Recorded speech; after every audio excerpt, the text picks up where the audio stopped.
If you have tightness in your hamstrings that never seems to get better, no matter how much you stretch, you might not actually have tight hamstring muscles. It's probably one of these 4 things instead.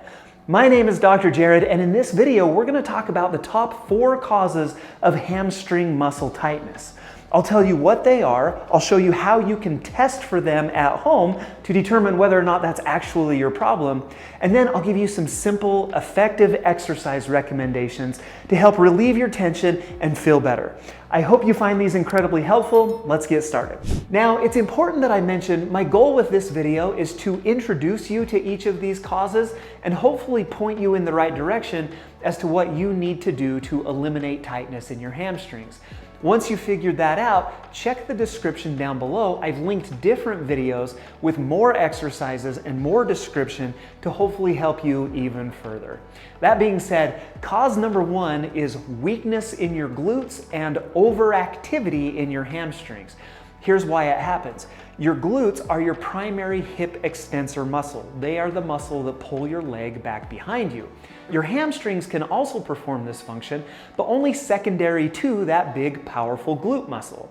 If your glute is weak or underactive, your hamstrings can try to take over as the primary hip extensor. That's where it gets overworked, that's where it gets chronically tight. And here's a simple test that you can do at home to see if this might be causing your hamstring tightness. Go ahead and lie down on your back, and from here we're just going to do a bridge exercise. I want you to push your hips up towards the sky, hold for a couple of seconds, and then come back down. Repeat that about 10 times. Now the question that I have for you is, where do you primarily feel that? Do you feel it here in your glute muscle, or do you feel it down here in your hamstrings? If you feel it in your hamstrings, that could be an indication that those glutes are underactive or weak, and that your hamstrings are doing too much of the work. And so here is a simple exercise that I want you to try instead that could help you to fix this problem. Honestly, it looks the exact same, but we're going to set it up slightly differently. From this position, what I want you to do is actually try to push your feet away from you. You're going to feel the muscles on the top of your legs kick on. So we're going to feel these quad muscles activate as I'm trying to push my feet in that direction. From here, I want you to keep pushing your feet, but now contract your glutes to lift your hips up towards the ceiling. So from here, I'm really squeezing my butt. I'm really feeling that right here in the glute muscles. Hold for 3 seconds and then return back down. So we're going to push towards the wall, squeeze the butt, and then return back down. You should primarily feel that in these glute muscles. And what I would do is 3 sets of 10 to 20. If that's easy, you can also do a single leg version of this. And so we're going to extend one leg out straight. With my left leg, I'm still going to push towards the wall and then squeeze with my glute. I feel that primarily in that glute muscle, very little in my hamstring, and then return back down. 3 sets of 10 to 15 on each leg is a great number to shoot for. The second cause of tight hamstrings is actually tight hip flexors. And this is especially true if you spend a lot of time sitting. Your hip flexors can adaptively shorten. That means they just get tight overall. And what that does is pulls on your lower back, which rotates your pelvis forward in an anterior tilt position. As your pelvis tilts forward, the attachment site of your hamstring, the bottom of your pelvis, that ischial tuberosity, actually comes higher, creating a passive tension in your hamstrings that is always going to be there no matter how much you stretch. So how can you see if this might be causing your hamstring tightness? This is how we assess hip flexor tightness in the physical therapy clinic. I want you to sit down on the very edge of your bed and then hug one knee up into your chest. Now go ahead and lie down on your back, and when you get into this position, you'll see that your opposite leg just dangles below you. That leg should be relatively straight. It should be a pretty straight line out, and you should have almost a 90-degree bend in your knee. If the knee is higher, or if that other leg is extended, that could be a good indication that you do have a tight hip flexor. I would then perform that test on the other side as well, just to see if there are any asymmetries. If you feel like your hip flexors are tight, it's important that we stretch them out. My favorite stretch to do that would be a tall kneeling hip flexor stretch. You're going to kneel on one knee with the other foot here out in front of you. I want you to stay upright, nice and tall. Don't fold forward in this position right here. From here, the first thing I actually want you to do is contract this glute muscle over here on the kneeling leg. So I'm going to contract this glute to hopefully bring my pelvis into more of a posterior tilt position and then lean forward onto this other foot. And as you do that, you're going to feel a good stretch right here in the front side of your down hip.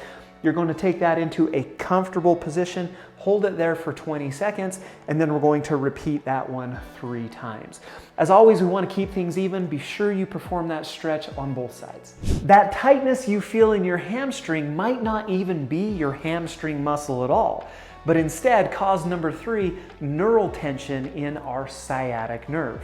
You see, your nerves leave your brain and they travel down your spinal cord, they exit out your hip and then run all the way down your leg. Essentially the same course as that hamstring muscle. If you have any form of irritation in that sciatic nerve or any form of sciatica, it can show up as tightness in the glute and in the hamstring and even back down behind the knee. Here's a simple test that you can do at home to see if neural tension is causing your tightness in the back of your leg. I want you to sit on the edge of the bed, or you can sit in a chair, and we're going to perform what we call a slump test. Your hands come back behind you, and I want you to get into really bad posture. Round your shoulders forward, arch your back, and tuck your chin down into your chest. Now from this position, I want you to pull your toes up and slowly extend your leg until you get some of that tightness in that hamstring again. Now, if you do feel that tightness in that hamstring muscle, now what I want you to do is hold your leg in that position, but then sit up in your back and look up with your head. Did that make that hamstring symptom go away? If yes, that can be a powerful indication that it's actually neural tension instead. Because we didn't do anything about the length of the hamstring, sitting up like this just decreases the tension in that nerve. And so if we get those symptoms down here in this position, but then sitting up alleviates that tightness, again, it's an indication that you could be dealing with some neural tightness instead. And so here's what I would recommend that you do. Try this out if that's your case. We're going to do some nerve flossing. You're going to lie down on your back and then grab that affected leg right here behind the knee. My knee is still bent. Now in this position, I'm slowly going to extend my leg just until I feel that same tightness in my hamstring or up in the back of my knee. I'm going to push just to that point, hold up here for 3 to 5 seconds, and then slowly return back down. Now, if this is your first time doing this, I would only recommend about 5 to 10 repetitions, as that nerve can be very sensitive. But then as it starts to release and as it starts to get used to it, we can do about 3 sets of 10 of this nerve flossing activity. And hopefully what you notice is that neural tension decreases and that hamstring starts to feel a lot better. Okay, I'm curious. Have you tried any of these out and have they offered you any relief so far? If so, leave me a comment down below. I always love to hear your experiences. Also, have you heard about Tone and Titan's new membership area right here on our YouTube channel? There's additional bonus videos and other perks available to help you live a healthy, pain-free lifestyle. This is something that I'm totally stoked about. Hit the join button down below to just learn more about what's available to you. Okay, which leads us to cause number 4 of tightness in your hamstrings, which is actually tight hamstrings. But not necessarily in the sense that your hamstring muscles are too short. It is in the sense that your hamstring muscles aren't moving through the full range of motion that they should. A lot of times this has to do with the fascia that surrounds the muscles. Therefore, stretching by itself isn't nearly as effective as fascia releasing with stretching. And so that's what we're going to show you now. So we're going to do some fascia release to your hamstring, and then I've got my favorite hamstring stretch for you. So for this, we're going to need a tennis ball, a lacrosse ball, a golf ball. all work well, you're going to sit in a chair that's nice and firm. It's got a nice firm seat. And then I'm going to take that tennis ball and just put it underneath my hamstring. Now from here, you can move it around. You can find an area where it's maybe especially tender, particularly tight. You should be able to find one of those areas. I've got one right there. From there, what I want you to do is rest your hands right here on the top of your thigh just to add a little more pressure to that hamstring muscle. Now from here, what I want you to do is just slowly extend that knee out as far as you can and then bring it back nice and slow. Basically what we're doing here is a myofascial release technique where we're applying that trigger point pressure and then mobilizing the muscle underneath that. The first couple of reps probably are going to be a little bit tender, but as you continue to do this, you should notice that that muscle starts to release, things start to move a little bit easier. You can then grab that tennis ball and move it to another spot as needed. So I would spend about 2 to 3 minutes on that myofascial release and then follow that up with some hamstring stretching. My personal favorite version is going to be right here on a small stool. I'm going to kick that leg up onto the stool and keep my leg nice and straight, but rather than reaching forward towards my toe, you see if I round my back and if I lean forward, I can get down to there pretty easily.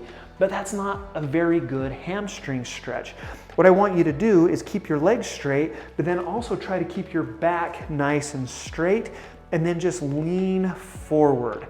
And then what you should notice is we get a really good stretch up through that hamstring muscle.